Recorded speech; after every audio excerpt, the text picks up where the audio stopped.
Ndugu wa Tanzania,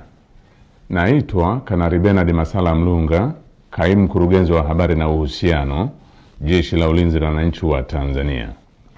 Jeshi la Ulinzi la Wananchi wa Tanzania lina utaarifu umma wa Watanzania kuwa linaendelea kufuatilia kwa karibu na kutathmini hali ya ulinzi na usalama nchini katika kipindi hiki cha kuelekea uchaguzi mkuu unaotarajia kufanyika tarehe 28 na tarehe 29 mwezi Oktoba mwaka 2025 kama ilivyotangazwa na Tume Huru ya Uchaguzi nchini na Tume ya Uchaguzi Zanzibar.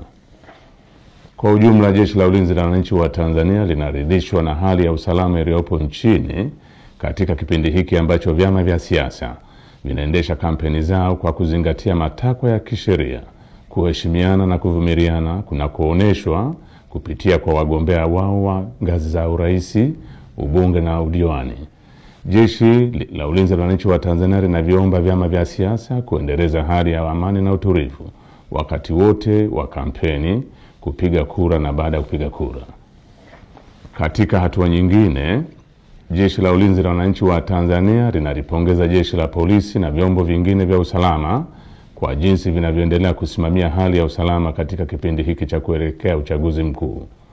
Aidha, jeshi linawapongeza wananchi kwa kuendelea kutumia haki yao ya msingi ya kushiriki kwa amani na utulivu katika kusikiliza sera za vyama mbalimbali kupitia mikutano ya hadhara inayoendelea kufanywa na vyama vinavyoshiriki uchaguzi mkuu kwa ngazi mbalimbali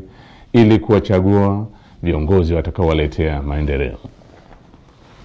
Pamoja na hali ya amani na utulivu iliyopo, bado kumeendelea kujitokeza baadhi ya watu wanaojiita wanaharakati kutoka ndani na nje ya nchi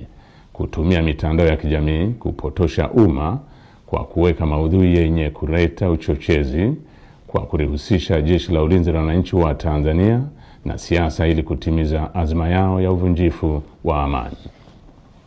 Jeshi la Ulinzi la Wananchi wa Tanzania linaomba umma wa Tanzania kupuuza machapisho au taarifa ambazo zimekuwa zikionekana kwenye mitandao ya kijamii. Wananchi wanakumbushwa kuwa taarifa zote zinazorihusu Jeshi la Ulinzi la Wananchi wa Tanzania zitatolewa na makao makuu ya jeshi kwa utaratibu rasmi na mawasiliano ya Jeshi la Ulinzi la Wananchi wa Tanzania na umma. Jeshi la Ulinzi la Wananchi wa Tanzania likiwa sehemu ya vyombo vya ulinzi na usalama vyenye dhamana ya ulinzi nchini, ninapenda kuhakikishia Watanzania wote hali ya amani, usalama na utulivu katika kipindi hiki cha kuelekea uchaguzi mkuu, wakati wa uchaguzi na baada ya uchaguzi mkuu. Asanteni kwa kunisikiliza.